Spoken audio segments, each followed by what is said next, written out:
Malayalam channel में surfing कर रहा था और मैं देखा कि 23 दुबई बेस्ड बिजनेसमैन 23 लोगों को वहां से टिकट दे करके इस आंदोलन में भेजे थे। उनका क्या नीटनेस से लेना देना था?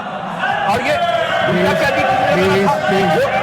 ये जहाज Sanjay ji said that 25 people came from Dubai, somebody took tickets. Said they are our citizens. And they are our citizens. They have every right to come for protest. നമ്മുടെ നാട്ടിലെ നീറ്റ് പരീക്ഷാ വിവാദങ്ങൾ കത്തുമ്പോൾ ഇവിടെ ദുബായിൽ നിന്നും ആ വിദ്യാർത്ഥികൾക്ക് വേണ്ടി ശബ്ദമുയർത്താൻ സ്വന്തം സ്ഥാപനത്തിലെ ജീവനക്കാരെ പ്രൊട്ടസ്റ്റിന് അയച്ച ഒരു മലയാളി വ്യവസായി. ആ മലയാളി വ്യവസായിയെ പറ്റിയിട്ടാണ് ഇന്ന് BJPയുടെ MP ഇതിൻ്റെ ആ സങ്കടം അറിയിച്ചത്. ആദ്യം തന്നെ ആ മലയാളി വ്യവസായി ഞാൻ മനസ്സിലാക്കുന്നത് ആഫ്രിക്കയുടെ ചെയർമാനായ മുഹമ്മദ് ഷാജി അവറുകളാണ്. അദ്ദേഹത്തിന് എൻ്റെ വക ഒരു ബിഗ് സല്യൂട്ട്.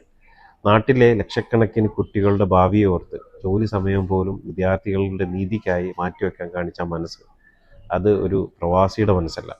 അദ്ദേഹത്തിലൂടെ നമ്മൾ കാണുന്നത് ഒരു വിദ്യാർത്ഥിയാണ്. ആ ഹീറോയിസത്തിനെ നമ്മളൊരു സല്യൂട്ട് കൊടുക്കേണ്ടതായിട്ടിരിക്കുന്നു. പക്ഷേ വിരോധാഭാസം എന്തെന്ന് വെച്ചാൽ ഇന്ന് പാർലമെൻറ്റിൽ ആ MP ആ കാര്യത്തിൽ ശക്തമായി എതിർത്ത് സംസാരിക്കുന്നുണ്ട്.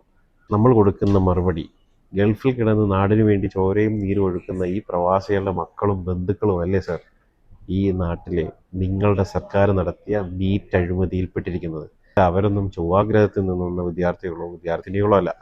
നാടിൻ്റെ നീതിക്ക് വേണ്ടി സംസാരിക്കാൻ വിസയോ പാസ്പോർട്ടോ നോക്കേണ്ട കാര്യമില്ല സർ. അവരെ കൃത്യമായി അടിമകളാവാതിരുന്നാൽ മാത്രം മതി. രാജ്യത്തിൻ്റെ പുരോഗതി മാത്രം മുന്നിൽ കണ്ടാൽ മതി. വിദ്യാർത്ഥികളുടെ മുന്നേറ്റം മാത്രം മുന്നിൽ കണ്ടാൽ മതി. മെറിറ്റിൽ ഡോക്ടറാകാനുള്ള ആഗ്രഹം ഉണ്ടായാൽ മാത്രം മതി. ഇതിലൊക്കെ എടുത്തു പറയേണ്ടത് അടുത്ത കാലങ്ങളായിട്ട് ജോൺ ബ്രിട്ടാസിൻ്റെ പ്രകടനമാണ്. ജോൺ ബ്രിട്ടാസിൻ്റെ പ്രവർത്തനങ്ങളും അദ്ദേഹത്തിൻ്റെ പരിശ്രമങ്ങളും ഇന്ത്യ ഒട്ടാകെ ഇപ്പോൾ ചർച്ച ചെയ്തുകൊണ്ടിരിക്കുകയാണ്.